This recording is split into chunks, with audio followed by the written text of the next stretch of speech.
Suyas las ideas vertidas en sus programas. El dinero representa muchas aristas en la vida del ser humano. ¿Cómo sacarle mayor provecho? ¿Cómo hacer una planificación financiera positiva? Estas y muchas otras inquietudes enfocadas de forma profesional pero simple en el programa Dinero con Sentido. Dinero con Sentido, con el psicólogo y coach financiero José Luis Salto Laguirre.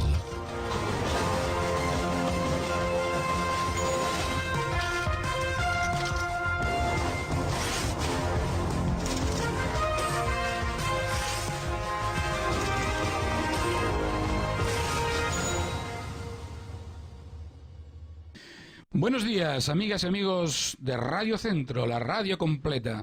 Bienvenidos un día más a este su programa Dinero con Sentido, el programa para dar sentido a su dinero. Y bueno, les habla con el cariño de siempre José Luis Salto Laguirre. Espero que hayan tenido un felicísimo fin de semana. Y bueno, vamos a hablar hoy de un tema, bueno, yo diría absolutamente actual, porque una de las manifestaciones más importantes de esta cuarta revolución industrial, esta llamada cuarta revolución industrial, es sin duda la aparición e influencia de las llamadas redes sociales.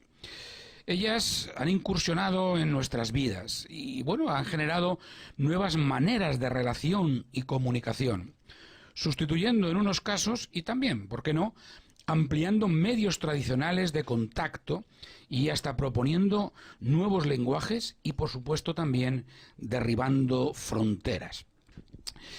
Las redes sociales no son ni buenas ni malas, van a depender en gran parte de cómo las manejemos.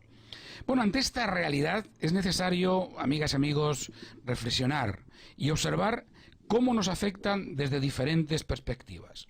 En primer lugar, por supuesto, la personal. Bueno, ¿cuál es el uso que hacemos? ¿Cuántas horas dedicamos a las redes sociales? ¿Somos adictos? Hoy se habla ya de adicción a las redes sociales. Otra perspectiva, por supuesto, también es la social. ¿Cuál es su impacto en la creación de opinión? ¿Cuáles son las nuevas costumbres y los riesgos anexos a estas nuevas costumbres comunicacionales que nos van aportando las redes sociales? Y sin duda alguna también una perspectiva, llamémosla legal, ¿no? Que bueno, es un campo sin fronteras. ¿Cómo las regularlas? ¿O no podemos poner puertas al campo? Bueno, bullying en redes, phishing, fake news, bueno, junto a otros muchos términos, son ya conceptos que forman parte de nuestra vida diaria y de nuestro léxico básicamente diario. ¿Cómo defendernos? ¿Cómo garantizar nuestra seguridad y sobre todo nuestra reputación? Bien, pues para hablar de todo esto tenemos hoy con nosotros a un experto en el tema, a don Jaime Jiménez, abogado de Esfera Legal. Bienvenido, don Jaime, a Dinero con Sentido. Buenos días, don José Luis. Un placer estar por acá. Bueno, don Jaime, pues tenemos un gran reto, que es acotar este campo inmenso de las redes sociales y verlo desde todas las perspectivas. Entonces, quizás podemos empezar, bueno, no sé, por el principio. Vamos a marcar la cancha, vamos un poco a marcar la cancha para entender también cuáles son los riesgos. Ya hemos dicho que las redes sociales no son ni buenas ni malas, pero bueno, en este sentido, y como estamos con un abogado, hay que hablar de los riesgos. Sí, es correcto, José Luis. Entonces, ¿cuáles son los riesgos más importantes de las redes sociales? Básicamente, las redes sociales van a ser una extensión de la persona. Entonces, uno de los riesgos principales es tener muy claro que todo lo que yo vaya a poner y decir en redes sociales, pues es básicamente lo que yo estoy diciendo a viva voz. Y peor aún, porque queda plasmado y puede ser fotografiado, puede ser difundido. Entonces, muchas veces decimos las palabras se las lleva el viento, pero lo que está escrito en redes sociales va a quedar ahí para siempre. Aunque usted borre después el post, borre el comentario, pero si cualquier persona ya le tomó algún tipo de pantallazo, de fotografía, ahí queda para siempre. Entonces, bajo esa premisa, lo que ponemos en redes sociales muchas veces va a ser inclusive más importante que lo que decimos a viva voz, porque va a quedar ahí imperenne. Entonces, a raíz de eso, con este cuidado y esta advertencia que estamos haciendo, tenemos que estar completamente seguros que cualquier cosa que pongamos en redes sociales, primero sea cierto, que evidentemente no sea una mentira, y no solo que sea cierto, sino que eventualmente ante alguna acusación yo tenga las pruebas pertinentes para poder demostrar esta verdad. Porque si alguien me puede acusar a mí de que yo estoy calumniándolo o injuriándolo de alguna manera, aunque sea cierto, pero yo no puedo demostrar lo que dije, podría verme comprometido a nivel legal. O sea, que es muy importante, quizás la primera idea que usted nos dice, que esto es una prolongación de nuestra esfera personal, de nuestro ámbito personal. O sea, estamos, valga la expresión y la metáfora, desnudándonos frente al mundo y bueno, cada cual querrá saber y decir qué partes quiere enseñar o no enseñar. Es correcto. Y además, como le comento, lo más importante es que no solo va a ser en ese momento, sino que va a quedar ahí, ¿verdad?, para la perpetuidad. Entonces, bajo este razonamiento, tenemos que aún más pensar lo que queremos poner, cómo lo queremos poner, dónde lo queremos poner, hasta en el tiempo que lo pongamos. Porque ahora recordemos que las mismas empresas revisan las redes sociales de las personas antes de contratarlas, inclusive cuando ya están contratadas. ¿Qué pasa si yo me doy cuenta que un empleado pasa posteando en Facebook en horas laborales, pasa posteando en Twitter en horas laborales? En fin, todo esto, por eso es que no solo tenemos que tener conciencia y razón de lo que ponemos, sino cómo lo ponemos, dónde lo ponemos y en el tiempo que lo ponemos. Fíjese que aquí esto me lleva un poco a ese debate que siempre está sobre el tapete, ¿no? Que es hasta dónde llega el derecho a la intimidad y dónde... Atribuible a Jaime Jiménez. Okay. Pero eso no quiere decir que no se pueda reproducir, ¿verdad? Obviamente sin fines de lucro, pero digamos, sí se puedan hacer comentarios, la gente lo puede eventualmente distribuir porque se puso en una red social. Aquí hay que tener de vital importancia un tema. Hay comunicaciones que son en redes sociales, pero para que la gente no se confunda, hay comunicaciones privadas por redes sociales. Correcto. Me refiero a los chats de WhatsApp, por ejemplo.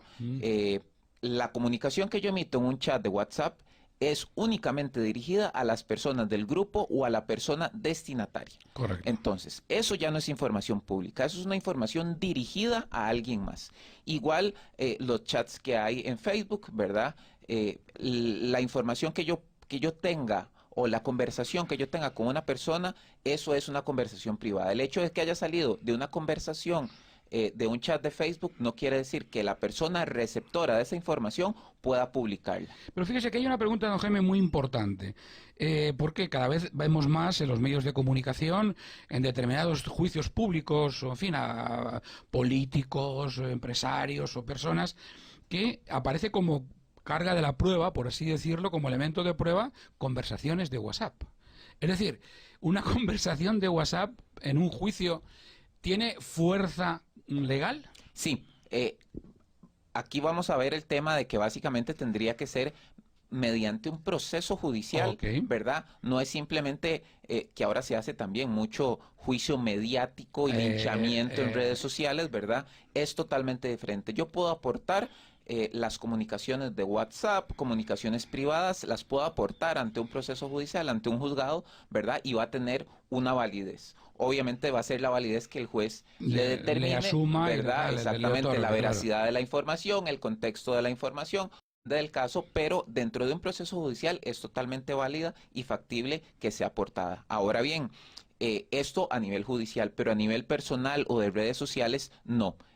No se puede hacer este linchamiento público que se hace. Si yo tengo una conversación por WhatsApp privada con una persona, inclusive con fotografías perfectamente comprometedoras, y la persona que recibió esta información la difundió, ya sea mediante otros grupos de WhatsApp, la difundió mediante alguna red social, Facebook, Twitter, ahí se estaría eventualmente cometiendo un delito, porque esa comunicación o esa información lleva a un destinatario particular y este destinatario no está autorizado para hacer las publicaciones. Fíjese qué tema tan importante y tan interesante, ¿no? Porque ahora estoy recordando, ¿no? Pues, por ejemplo, este affair que salta a los medios, lamentablemente, pues, de un jugador de fútbol que se le acusa de violación y él decide, bueno, pues voy a compartir, hacer mi descargo, voy a compartir las públicamente. conversaciones de WhatsApp con la persona afectada, ¿no?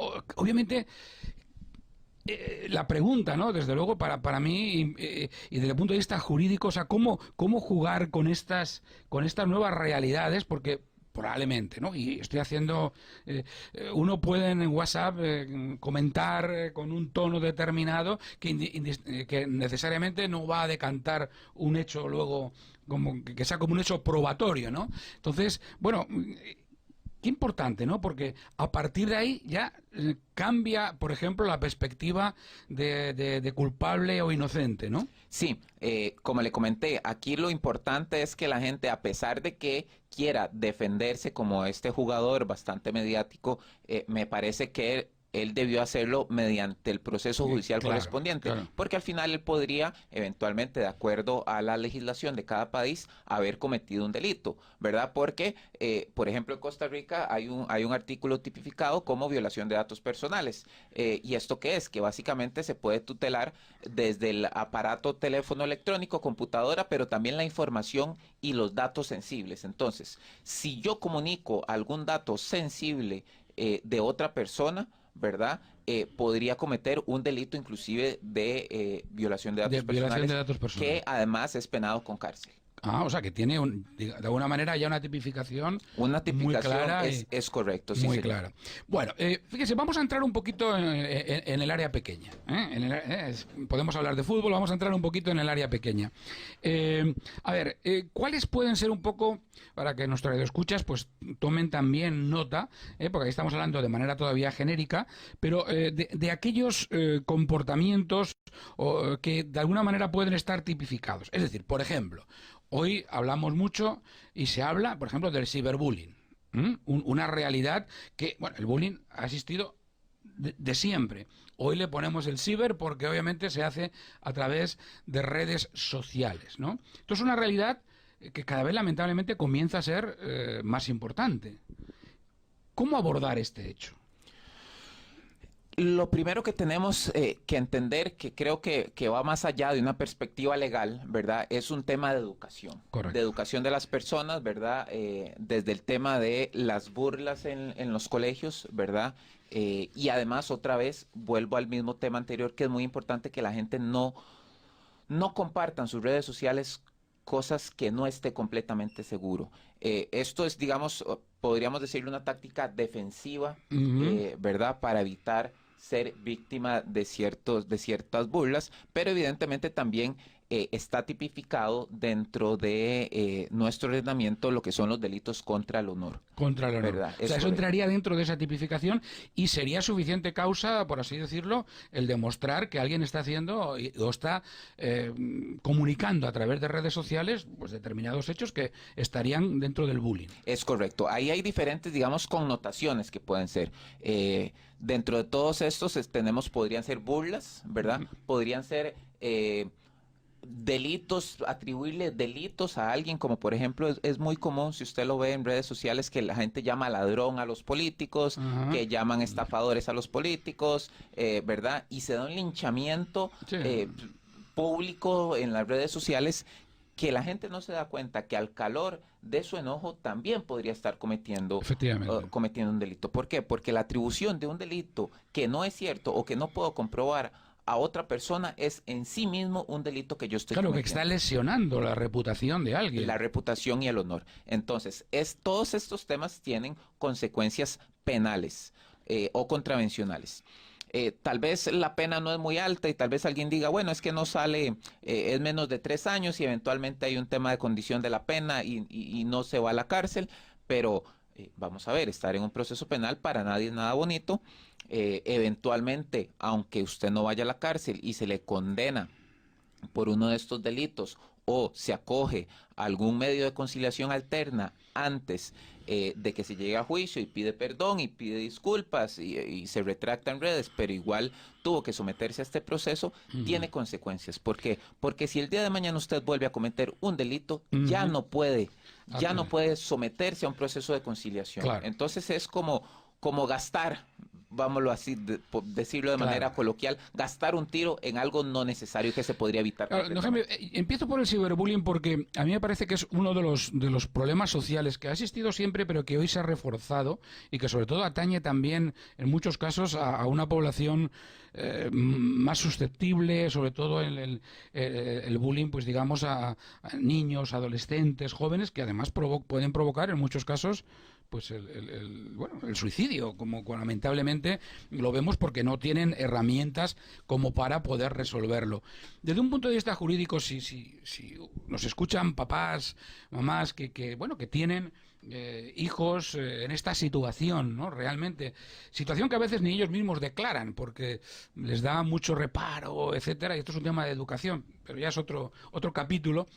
¿Cómo puede o qué debería hacer, ¿no? Unos padres responsables para realmente denunciar una situación de bullying o de ciberbullying? Sí, aquí depende mucho de la gravedad del bullying, ¿verdad? Pero lo que podríamos hacer en primer momento es acudir a las instancias administrativas del centro educativo, si es que se está dando dentro de un centro educativo.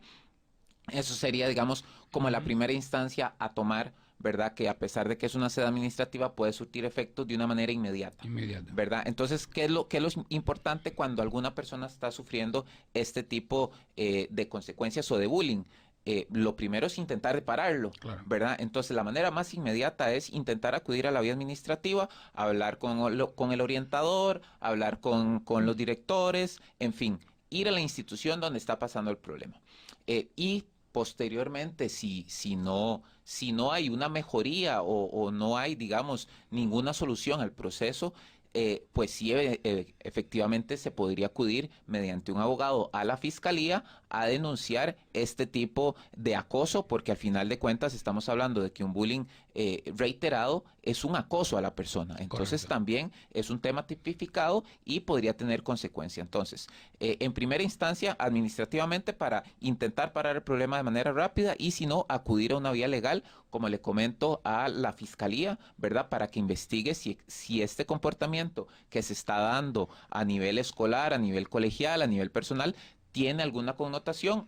Ellos hacen las investigaciones y entonces a partir de ahí se le da una tipificación al delito, a ver si la conducta que se está realizando configura un delito y se puede pues tener alguna consecuencia mediante un juicio. Muy bien. Y es importante, ¿no? Yo creo que es importante tomar conciencia de este tema que tiene mucha más importancia de la que parece, ¿no? Porque antes el bullying pues se restringía al ambiente colegial que se podía resolver, bueno, no siempre, pero se podía resolver pues con la actuación de las autoridades académicas.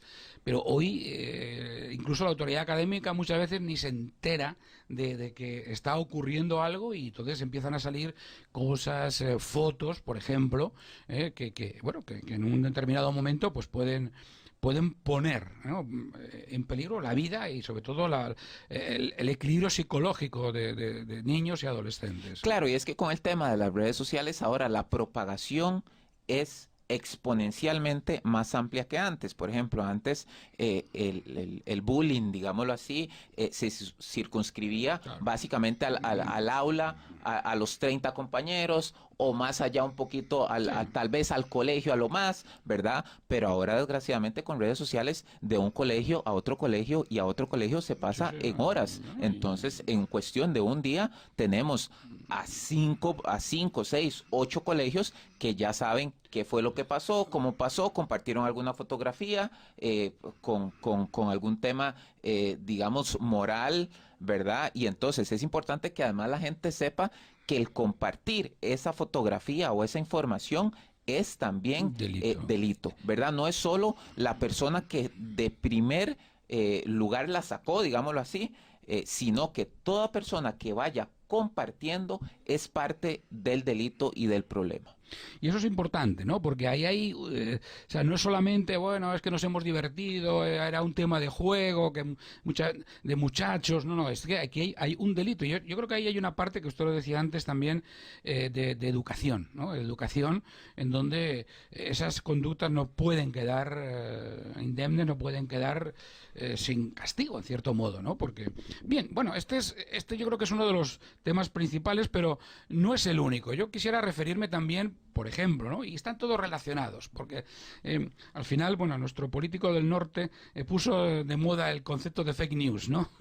Pero bueno, que no vamos a adjudicarle más cosas de las que ya se le adjudican y que son verdad. A ver, ¿cómo abordar este tema que atañe también a la reputación de personas, de empresas, de países incluso, ¿no? Es decir, cómo abordar y cómo defendernos desde un punto de vista legal también en este sentido. Sí, aquí volvemos también al tema de la información, que es muy importante, porque desgraciadamente las redes funcionan por likes o Ok. por entradas o por visitas al sitio. Entonces, ¿qué es lo que ha pasado últimamente? Que los medios de comunicación, en afán de obtener el mayor número de likes, Claro. el mayor número de visitas, ponen un titular no del todo cierto. Sí, un titular es ¿Verdad? atractivo, escandaloso, ¿no? Un titular atractivo, un titular escandaloso, que podría inducir a pensar algo. Entonces, lo primero que la gente debe hacer es informarse, leer completa la noticia, ¿verdad? Para no quedarse únicamente con el título. Eso es lo primero. Lo segundo es que evidentemente esperaríamos que este fake news ya es un tema más de los periodistas y de los medios de comunicación. ¿Por qué? Porque ellos deberían en principio cerciorarse y estar completamente seguros que la información que van a publicar tenga su sustento, tenga su base, tenga su fundamento, y eso es lo que ha pasado, que nos hemos dado a la tarea de simplemente circular noticias a como nos viene, sin mayor investigación, sin mayor lectura, y de ahí es donde viene la mayoría de los fake news. Evidentemente hay fake news un poco más elaborados, más malintencionados. Más de laboratorio ya. Exactamente, ya eso, pero eso digamos es un tema diferente. La mayoría de los fake news se da en virtud de eso, que la gente no lee, no se informa, comparte titulares, que digamos los titulares usualmente son muy sugestivos, a pesar de que en la nota no diga eso exactamente, ¿verdad? Pero que eventualmente el periodista también va a tener algún tipo de responsabilidad, Claro. en virtud de que está publicando una noticia que no es cierta. Y fíjese, a ver, porque aquí estamos hablando, por ejemplo, del periodista, pero ¿qué pasa del ciudadano que se hace eco también de una afirmación que no tiene ninguna manera de comprobarlo? Simplemente se fía de que escucha en tal programa X afirmación o lo lee en el Facebook o en el Twitter de un comunicador, etcétera, y ¡pum!, la dispara, y obviamente comienza a generar esto que se llama, se vuelve viral, ¿no? Cuando decimos que se vuelve viral es que el mercado, la gente se ha vuelto loca y empieza a hacer afirmaciones sobre la conducta económica de fulanito, la vida sexual de menganito, las propiedades de zutanito, y de pronto ya se pierde el control, y yo he sido parte como ciudadano he sido parte también de esa viralidad negativa. Es decir, ¿cómo me defiendo y qué responsabilidad tengo como ciudadano? Es decir, desde el punto de vista legal también. Sí, justamente lo que hablábamos anteriormente. Lo primero es que se informe, ¿verdad? Y que además fue una de las primeras cosas que comentamos acá. La persona que vaya a hacer alguna argumentación tiene que estar completamente seguro, e inclusive con algún tipo de prueba. Qué sé yo, que salió en las noticias ahora con el gerente de Aldesa, ¿verdad? Yo no puedo, porque salió en las noticias, yo puedo llamarle ladrón al señor, por ejemplo, estafador al señor. ¿Por qué? Porque le estoy atribuyendo un delito, ¿verdad? Y esto es gravísimo, porque entonces evidentemente esta conducta va contra el honor de la persona, ¿verdad? Entonces es importante que la gente sepa que cualquier tipo de comentarios va a tener una consecuencia, independientemente de que usted se esté basando en un fake news, ¿verdad?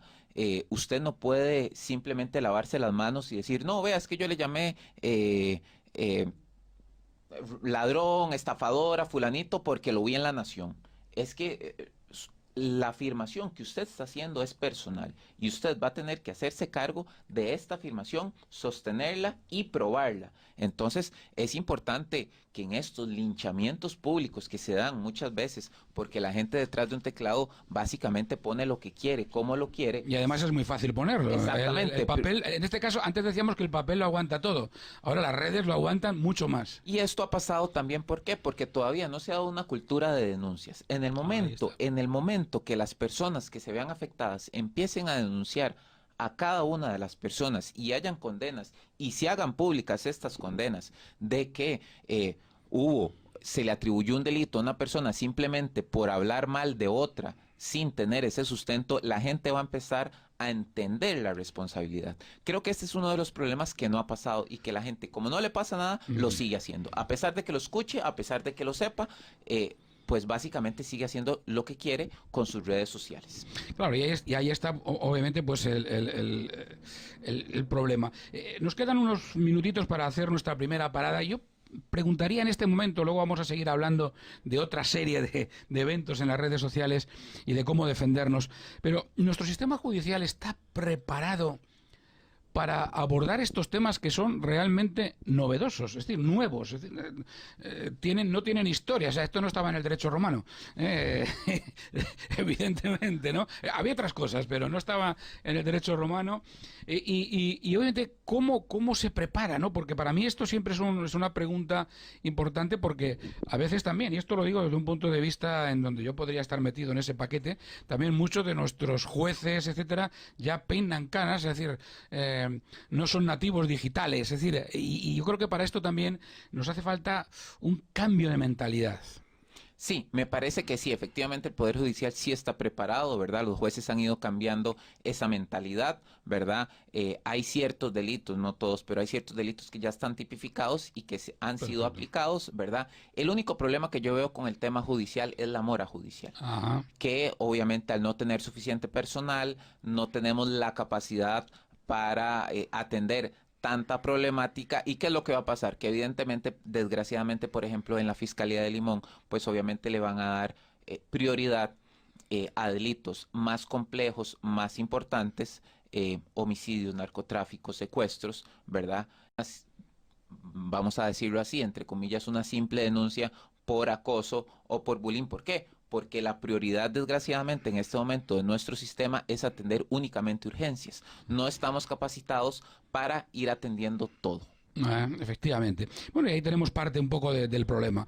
Muy bien, bueno, pues vamos entonces ahora a hacer nuestra pequeña pausa para volver nuevamente y seguir profundizando en este contexto de las redes sociales, que yo creo que es un contexto tan amplio, que cada vez va a ir abriendo más situaciones y preguntas, ¿no?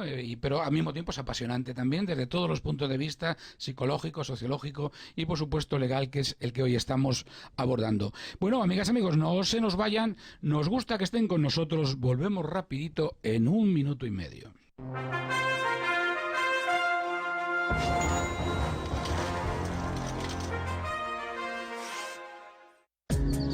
La península de Osa alberga aproximadamente 400 especies de aves. Vamos a observarlas. Sexto curso y conteo de aves residentes de la península de Osa, del 21 al 23 de junio. Reserve en la Fundación Neotrópica al 2253-2130 o búsquenos en Facebook. Le invita la Asociación Ornitológica de Costa Rica, Osa Rural Tours y la Fundación Neotrópica.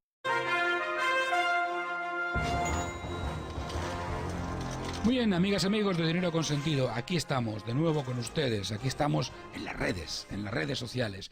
Y estamos hablando con don Jaime Jiménez, abogado de Esfera Legal, hablando precisamente de la seguridad en las redes sociales, de esta realidad que nos inunda, de esta realidad que nos hace vivir pegados al celular, a la computadora, determinados soportes y apps, más tiempo del que sería necesario, e incluso generando y tipificando creando nuevas adicciones, ¿no? Ya el mundo de la psicología ya tipifica como adicción el tiempo que tenemos el celular en nuestras manos, hasta el horror y el pavor que nos da el perder un celular. Esto es algo, yo creo que prefiero no perder el carro a perder el celular, ¿no? Que te roben el celular. Bueno, estamos como digo, con don Jaime Jiménez, y hemos ido viendo algunos de los aspectos, bueno, más genéricos pero importantes, ¿no? Como el ciberbullying, el fake news.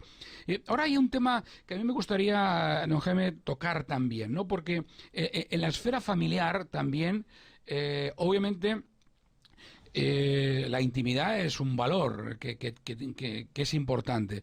¿En qué medida, por ejemplo, desde el punto de vista legal, el escrutar, el escudriñar las redes sociales de nuestros hijos, de nuestras parejas, etcétera, tiene luego un valor de prueba o a lo mejor estoy yo faltando también a la ley, metiéndome en donde no me llaman? ¿Cómo podríamos abordar ese tema? Sí, es muy importante lo que comenta don José Luis, y hay bastantes casos, especialmente en temas de familia, ¿verdad? Donde por alguna razón alguno de los cónyuges, en afán de esa inseguridad o de verificar más allá, ingresa a las redes sociales, correos electrónicos, computadoras, teléfonos, ¿verdad? Pues para sacar información, ya sea para confrontar a su pareja o eventualmente inclusive hasta para proceder con algún proceso de divorcio, algún proceso de pensión, ¿verdad? Y aportar esto como prueba.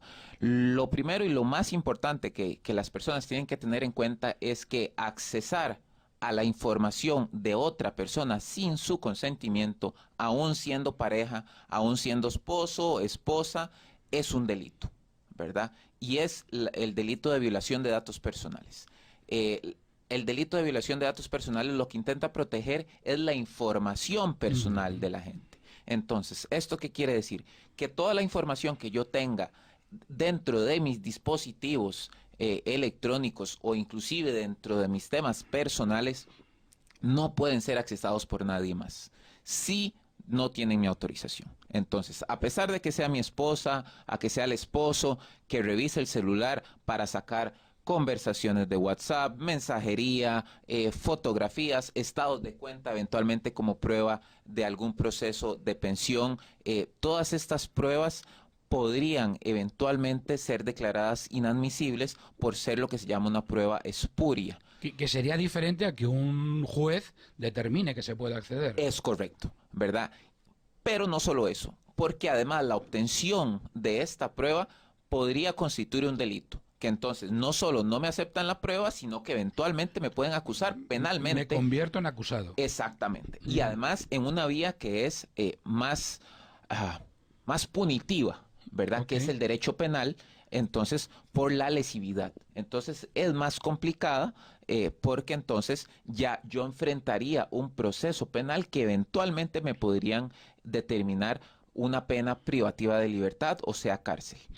Fíjese que parece claro un poco que este tema del derecho a la intimidad en personas adultas, pero ¿cómo confrontaríamos el hecho de la supervisión que los padres, pueden hacer sobre la información de los hijos, ¿no? Sobre todo cuando son menores de edad y, pues por cuidar que no estén siendo acosados, y en definitiva, qué páginas acuden? Es decir, ¿cuál sería el tratamiento también legal y en qué medida estamos lesionando o no la intimidad de nuestros hijos? Sí, desgraciadamente en este momento, pues, como lo hemos hablado anteriormente, la sociedad siempre va más adelante del derecho. El derecho es una ciencia social que se va adaptando de acuerdo a los cambios de la sociedad. En este momento no tenemos nada específico con relación de la protección o el posible acceso que podrían tener los padres para con las redes sociales o la información de sus hijos, ¿verdad? Obviamente ahí deberá haber, por una sana cuestión, algún tipo de intimidad, pero tampoco se puede tener totalmente al descuido de los hijos y simplemente porque no tienen una capacidad todavía legal para discernir entre ciertas cosas que están bien y están estaría mal. Un poco ahí la capacidad legal. Exactamente. Entonces me parece que bajo ese presupuesto va a privar en primer momento el deber del padre de tutelar, de cuidar a su hijo en virtud de que la persona menor de edad todavía no tiene esa capacidad volitiva suficiente y cognitiva para discernir entre lo bueno y lo malo. Entonces, es preferible para el derecho que de alguna manera el padre viole un poquitito la privacidad o la intimidad del menor en razón de un bien mayor del niño, que es su cuidado y protección en virtud de que está expuesto ahora con redes sociales a muchos temas más graves que estos. Sí, esto es importante porque a veces esos límites son muy sutiles, ¿no? Y yo creo que con el tema de las redes sociales, estos son temas que ya están encima de la mesa con frecuencia. Es decir, no sé, quizá un poco esperpentizando un poco el término, no sé, que llegue un niño y pueda denunciar al PANI, digamos, un maltrato o porque se meten los papás bueno, pues en sus redes sociales, ¿no? Obviamente pareciera que, como usted muy bien dice, persiste el derecho de los padres, y lo digo desde el punto de vista positivo, a proteger, a supervisar de manera adecuada a los hijos. Otra cosa es que obviamente le impida a los hijos no sé, pues incluso el consultar desde el punto de vista académico o cosas de este tipo por un exceso de supervisión. Sí, como le comento en este caso, como no hay legislación en este momento en el país, obviamente hay derechos que protegen la intimidad del niño también, claro. ¿verdad? Pero estamos hablando ya cuando tal vez exista alguna sospecha, cuando el padre pueda de alguna manera comprobar que está haciendo estas verificaciones con el afán de proteger a su hijo. Y también es importante que los papás vayan entendiendo que hay mecanismos también para proteger de antemano a sus hijos, como bloqueo de ciertas páginas de internet, bloqueo de cierto contenido que no es apto para menores de cierto tipo de edad, ¿verdad? Que se puede hacer mediante en los buscadores, ¿verdad? En las mismas redes. Entonces también un consejo para los padres es que se informen con respecto a estas herramientas, más que todo para prevenir y que entonces no tengan que estar tan encima de sus hijos viendo qué pueden ver, qué no ven, ¿verdad? Sino que accedan a estas herramientas que eventualmente les pueden ayudar y pueden minimizar el riesgo. Claro, y creo que es muy, muy importante para no generar una situación paranoica de persecución, sino que creo que primero tiene que estar la educación, obviamente, y luego poner las medidas razonables, pues igual que pones cerrojo en tu casa o tienes una caja fuerte para guardar los dineros, mira, hijo, pues hay determinadas cosas que en estos momentos todavía, igual que no puedes manejar un carro, hay determinadas fuentes de información o de la web que no puedes accesar, ¿no? Yo creo que este es un tema razonable. Claro, y como lo dice don José Luis, es muy importante el tema de la educación. ¿Por qué? Porque podríamos tener algún tipo de control en nuestra casa con nuestros hijos, pero no estamos seguros que el vecino tenga los mismos cuidados con su hijo y que si el hijo nuestro va a jugar con el vecino tenga acceso a absolutamente toda la información que existe en internet, que es sí, que es lesiva para... Es básicamente una infinidad de información.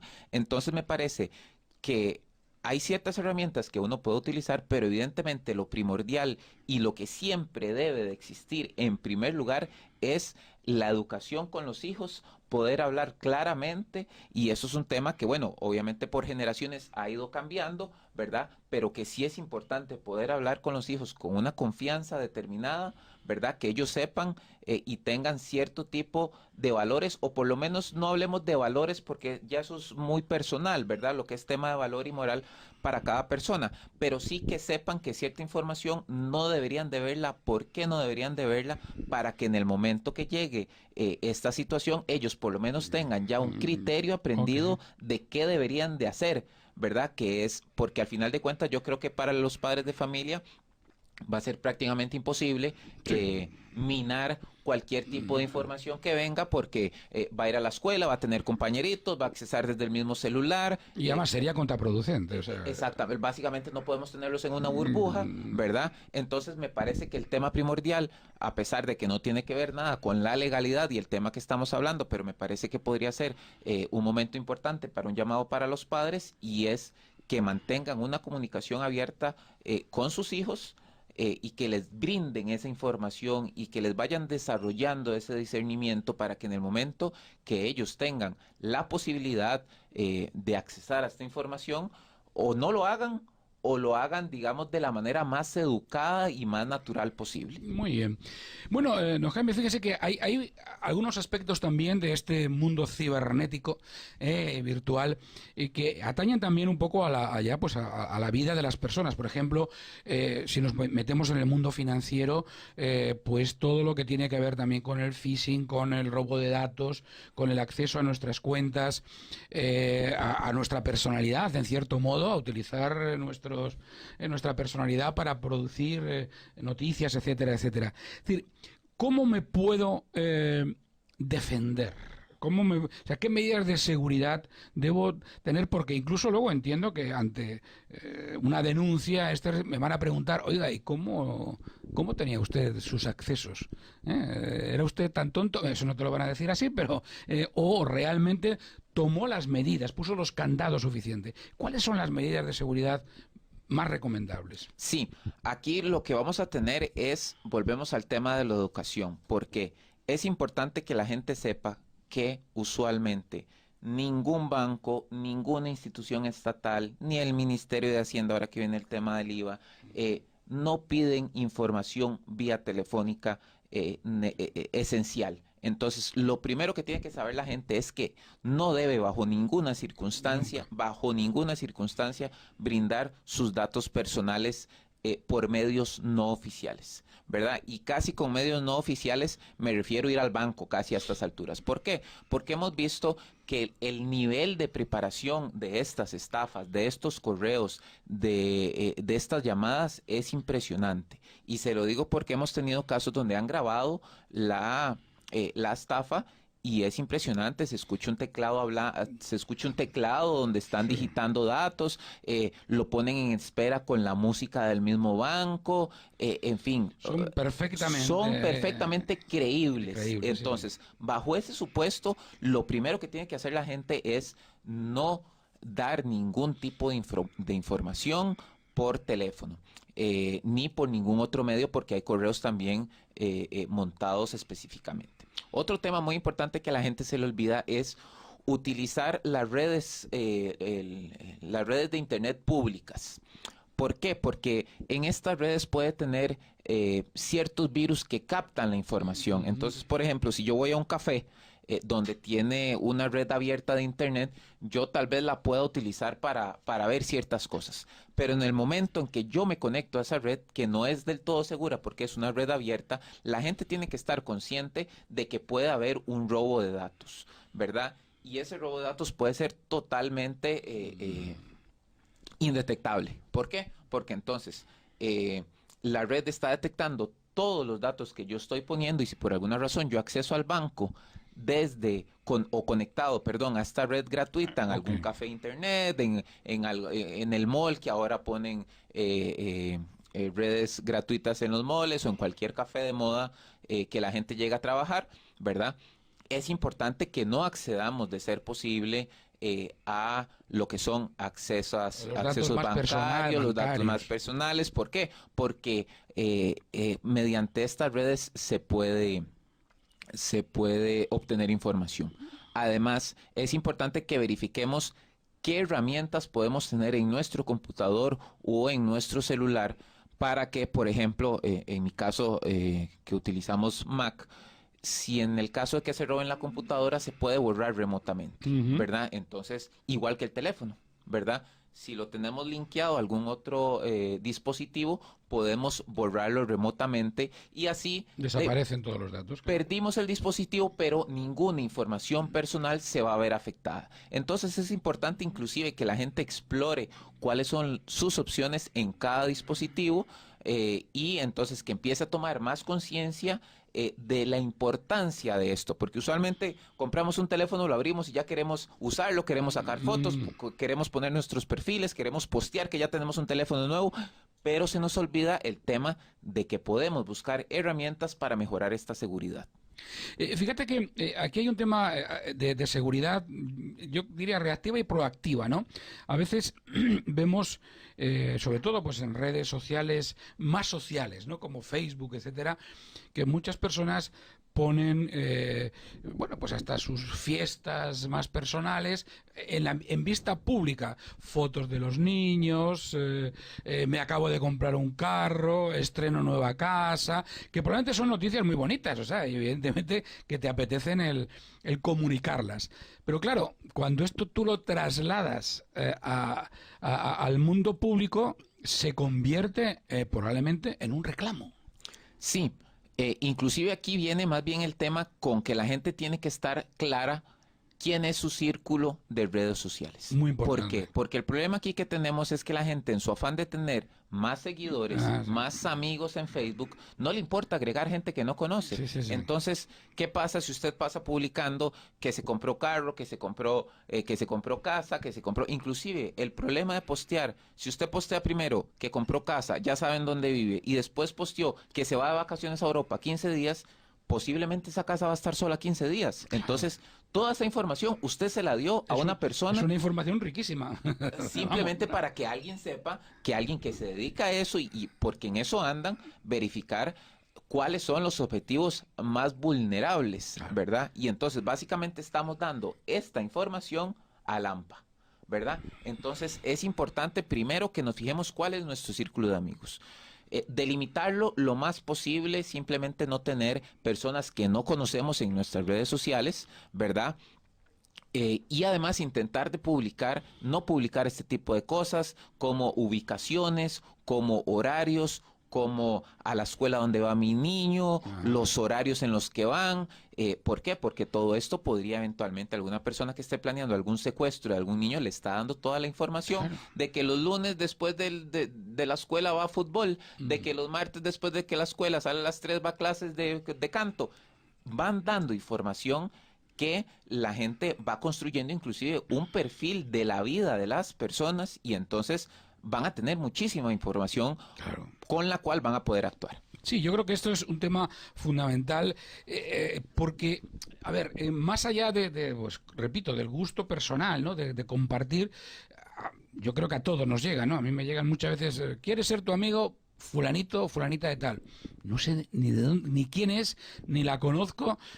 Incluso ves el perfil y dices, pues no sé, no está en mi círculo posible de amistades. O sea, y esto luego a veces yo he comprobado en mi otra vida bancaria, por ejemplo, que a veces te llegan, incluso acaba usted de ser, bueno, fulanito en Nigeria le ha dejado una herencia de $1 millón, $2 millones. Solamente quiero que usted me diga su correo. O sea, oiga, mire usted. Pero curiosamente cuando uno investiga en estos términos, ese tipo de correos tiene un alto nivel de respuesta. O sea, es algo paradójico. O sea, la gente se fía de esas cosas y se deja seducir por temas absolutamente absurdos.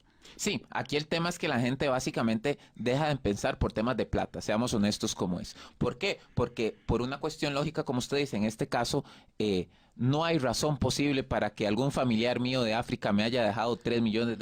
Entonces, bajo este supuesto, no hay nada que hacer. Borre inmediatamente. Delete, porque ahí puede desde un fraude hasta un virus, efectivamente. Y además, el problema ya, desde el punto de vista legal, es que usted no puede reclamar a nadie. Últimamente ha cambiado un poco el tema de los reclamos legales porque hay un par de sentencias que han ido cambiando y creo que hacia eso van. Y es que si a pesar de que la persona haya dado sus datos personales, el banco de alguna manera tiene un poquito de responsabilidad. ¿Por qué? Porque están diciendo los jueces que si pudieron accesar a su red es porque las medidas no son suficientes. Y que el banco debe velar porque las medidas siempre sean suficientes a pesar de que exista un error en el usuario. Entonces, no son muchas, han sido lo que nosotros llamamos votos salvados, que es básicamente que de los 3 jueces, 1 piensa eso y 2 no, ¿verdad? Pero ya hay cierta luz o cierta línea que eventualmente más adelante se puede desarrollar un poco más y que los bancos cada vez hacen más campañas de información y además aumentan un poco sus medidas de seguridad. Muy importante, ¿no? Muy importante, y yo creo que claramente, creo que si tuviéramos que resumir un poco en este espacio, número uno, no acepte a nadie que no conozca, por más atractivo que pueda parecer, porque a veces también hay quien se reviste de glamour y, en fin. Eso es otro tema que ha pasado mucho, que especialmente, desgraciadamente, con hombres, a mujeres también les ha pasado, que reciben una invitación de una persona bastante atractiva, empiezan a tener algún tipo de comunicación, empieza algún tipo de cruce de fotografías, que después utilizan estas fotografías para un chantaje, porque la persona resulta que es casada, que es de alta sociedad. Entonces ahí empieza, es otro tipo. Es un juego maligno. Es un juego maligno que hay que tener muy claro, pero bueno, creo que nos va a hacer falta tiempo para todos los temas de redes sociales, claro, que tenemos. Sí, pero que es importante, ¿no? Porque al final te deja seducir por elementos absurdos, ¿no? Que luego cuando recobras la racionalidad, dices, pero ¿qué he hecho, no? ¿Por qué me he metido en ese callejón, no? En ese callejón que sobre todo hoy pues es un callejón con muchas calles, con muchos vericuetos, y más que callejón es un laberinto, ¿eh? es un laberinto. Don Jaime, estamos llegando al final del programa. Se pasa el tiempo, ¿verdad?, charlando sobre estos temas que son además muy importantes. Yo no le diría solamente interesantes, muy importantes, porque yo creo que nuestra sociedad está, no solamente el derecho va por detrás, sino que nuestra sociedad también tiene que ir adecuándose a esta nueva forma de pensar y a estos nuevos riesgos. Y yo cuando hablo de riesgos no quiero volverme paranoico, ¿no? Creo firmemente que las redes sociales tienen muchas más cosas positivas que negativas.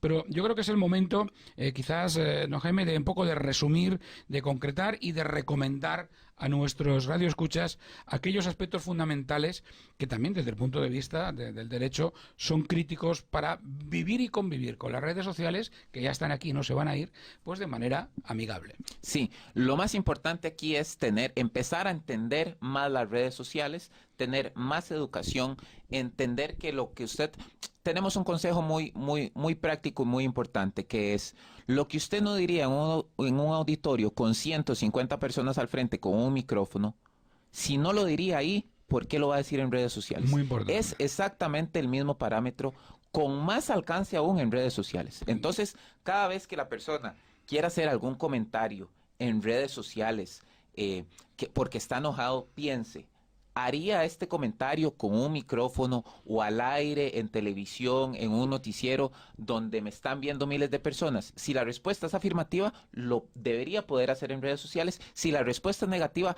piénselo 2 veces antes de hacerlo, ¿por qué no lo haría? Muy bien. Y me parece fundamental, y me parece excelentemente una magnífica metáfora o casi situacional, porque esto lo que te lleva es a decir, muérdete la lengua o córtate el dedo. O sea que este es un poco una recomendación con la que casi ya vamos a finalizar nuestro programa de hoy. Don Jaime, abogado de Esfera Legal. Con prontitud llegamos hasta usted, somos respuesta oportuna. Su salud vamos a proteger, su vida vamos a socorrer. Emergencias médicas. Un médico y un paramédico con ambulancia de primera calidad atenderán la emergencia en su casa. Somos su solución médica express. Afíliese ya. 2290-4444. Emergencias médicas. 2290-4444. El INA le invita a conocer su oferta de cursos. Búsquenos en Facebook como Instituto Nacional de Aprendizaje-INA. Todos los lunes se estará publicando la lista de cursos con matrícula. Recuerde, la oferta formativa del INA es gratuita y de alta calidad. INA, la llave del progreso.